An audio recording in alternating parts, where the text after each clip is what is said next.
आदमी ने अचानक कुछ अजीब देखा। उसके पिता का चित्र बिना किसी कारण के तिरछा था। उसने एक आवाज सुनी और जांचने के लिए दौड़ा। गरीब चोर ने कुछ नहीं चुराया, लेकिन उसने घर के अंदर एक डरावना रहस्य खोज लिया। अभी कुछ समय पहले आदमी एक दोस्त से मिलने बाहर गया था। उसके तुरंत बाद चोर उसके घर में घुस गया। फिर उसने अपना फोन निकाला, हवेली के वाईफाई से कनेक्ट किया और कुछ त्वरित टैप के बाद सभी सुरक्षा प्रणालियां बंद कर दी। हवेली एक जज की थी।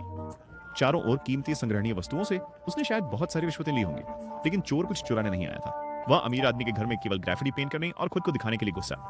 लेकिन जैसे ही वह पेंटिंग शुरू करने वाला था, उसने बेसमेंट से एक आवाज सुनी। जैक ने सावधानी से नीचे देखा और पाया कि यह सिर्फ एक पंखा था जो एक लैंप से टकरा रहा था। उसने राहत की सांस ली, लेकिन फिर उसने कुछ अजीब औजार और कुछ बहुत डरावनी तस्वीरें देखी। जैक डर गया था। जैसे ही वह एक फोटो उठाने वाला था, उसने देखा कि एक अलमारी के नीचे से हल्की रोशनी आ रही थी। वह पास गया और चुपचाप उसके पीछे का कुंडा खोला। जब उसने अलमारी खोली तो उसे एक छिपा हुआ कमरा मिला। जैक ने झरोखे से देखा और जो उसने देखा उससे उसे लगभग दिल का दौरा पड़ गया। लेकिन जैक के सांस लेने से पहले ही जज वापस आ गया। उसे कुछ गलत होने का आभास हुआ, इसलिए वह सीधे तहखाने की ओर बढ़ गया। लेकिन सब कुछ समान लग रहा था, केवल पंखे ने एक लैंप जला दिया था। जज ने यह देखा और राहत की सांस ली। जब वह ऊपर गया तो उसने देखा कि उसके पिता की फोटो सीधी नहीं थी। यह वही दृश्य था जैसा कि शुरुआत में था।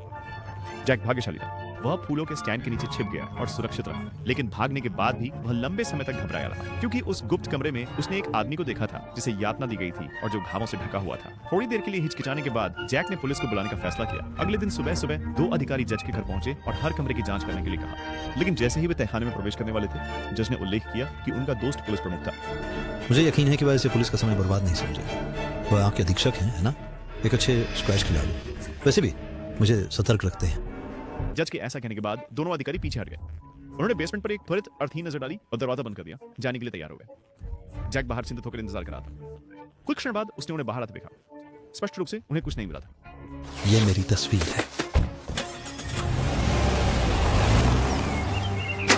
जज ने टेढ़ी तस्वीर को देखा और जान गया कि पिछली रात कोई उसके घर में घुस आया था। लेकिन उसे यह नहीं पता था कि जैक उस रात फिर से अंदर घुस आया था और तहखाने की अलमारी में छिपा हुआ था।